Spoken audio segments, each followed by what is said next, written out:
pagdating naman sa usapang sex, sigurado ako na nasa-satisfy ko naman siya. Pero hindi ko lubos maisip bakit hindi niya napigilan ang sarili niya na mapalapit dun sa lalaking naging third party namin. Maitim ba skin, underarm at singit mo? K-Skin ang bahala sa'yo. Premium ang ingredients, paraben-free and sulfate-free, and FDA-approved, kaya safe for everyone. With K-Skin, ibalik ang alindog mo. Huwag nang magpahuli. Hi guys! Welcome back to our channel. Kumusta po kayong lahat? Sana ay nasa mabuti po kayo. At sa mga hindi po nakakakilala sa akin, my name is Cheryl Ting. At kung bago lang po kayo sa channel na ito, pwede po pong makahingi ng isang favor to please consider to subscribe dito po sa ating channel. And also, huwag niyo na rin po sanang kalimutan i-like and follow ang ating Facebook page official and also ang ating TikTok account, Cheryl Ting. Maraming salamat po. And for today's video is about our secret files. And here is the story. Hello, Miss Che. I need your advice po. Last month kasi, I found out na nag-cheat po sa akin ang girlfriend ko. Sobrang sakit po talaga. Hindi ko alam kung patatawarin ko pa siya. Sa isip ko, may nagsasabi na, wag na, baka kasi maulit lang. Pero humihingi siya ng second chance dahil hindi niya daw talaga sinasadya. Ano po ang dapat kong gawin? Please, help me po. Hindi po ako perpektong boyfriend, pero ang manloko ay isa sa hindi ko kayang gawin sa taong mahal ko. Matagal-tagal na rin po ang relasyon namin. Minsan na ding sumagi sa isip ko na alokin ko siya ng kasal despite sa mga nakaraan niyang tanggap ko siya.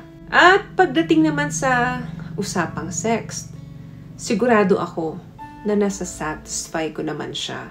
Pero hindi ko lubos maisip bakit hindi niya napigilan ang sarili niya na mapalapit dun sa lalaking naging third party namin.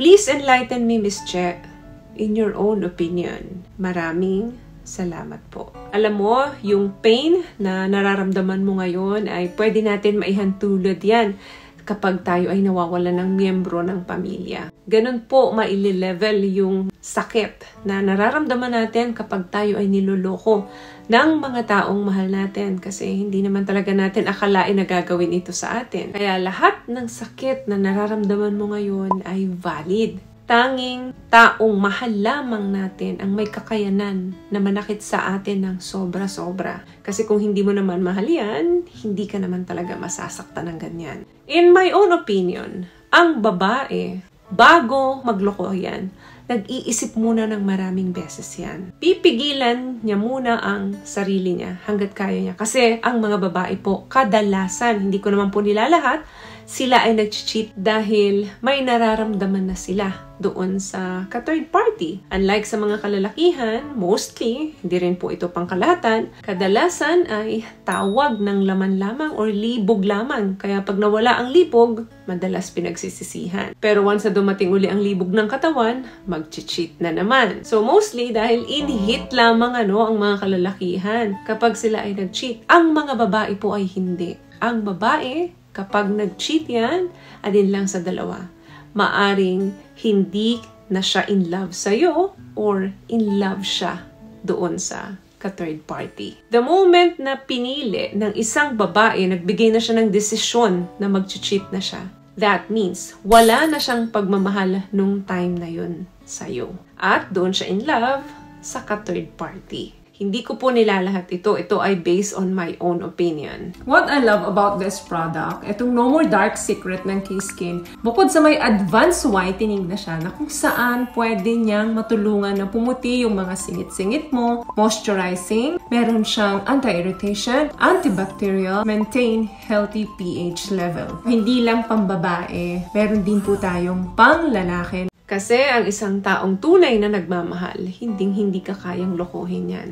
Mapababae ka man or mapalalaki. Kaya karamihan ang mga kababaihan, kapag nag-cheat yan, based doon sa decision nila. Kasi karamihan po ang mga kababaihan, bago makipagtalik yan sa iba, doon sa hindi nila partner, kailangan may feelings na sila bago nila hayaan na makipagtalik sila doon sa lalaki. Hindi man sila in love doon sa lalaki, pero nandun na yung paghanga, nandun na yung pagtangi, kaya nagagawa na nilang ibigay yung sarili nila ng tuluyan. Kaya para sa akin, huwag mo nang balikan. Hindi pa naman kayo mag-asawa. May oras pa para talikuran mo or iwanan mo ang relasyon nyo. Kasi yung sakit na nararamdaman mo ngayon ay magtutulak pa sa inyo ng mas matinding problema sa mga susunod dahil hindi mo siya kayang patawarin ng mabilisan. So, posibleng maging toxic ang relationship nyo. Worst comes to worst, magkasakitan pa kayo physically. Kung kaya niyang gawin sa'yo na girlfriend mo pa lang siya, posibleng magawa niya rin ito sa'yo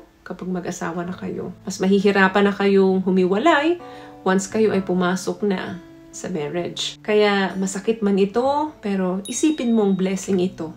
Dahil ikaw ay binibigyan ng bagong direction. Kaya niredirect ka ng universe. Ipinakita niya sa'yo ng mas maaga na ang babaeng kasama mo ngayon ay hindi talaga para sa'yo.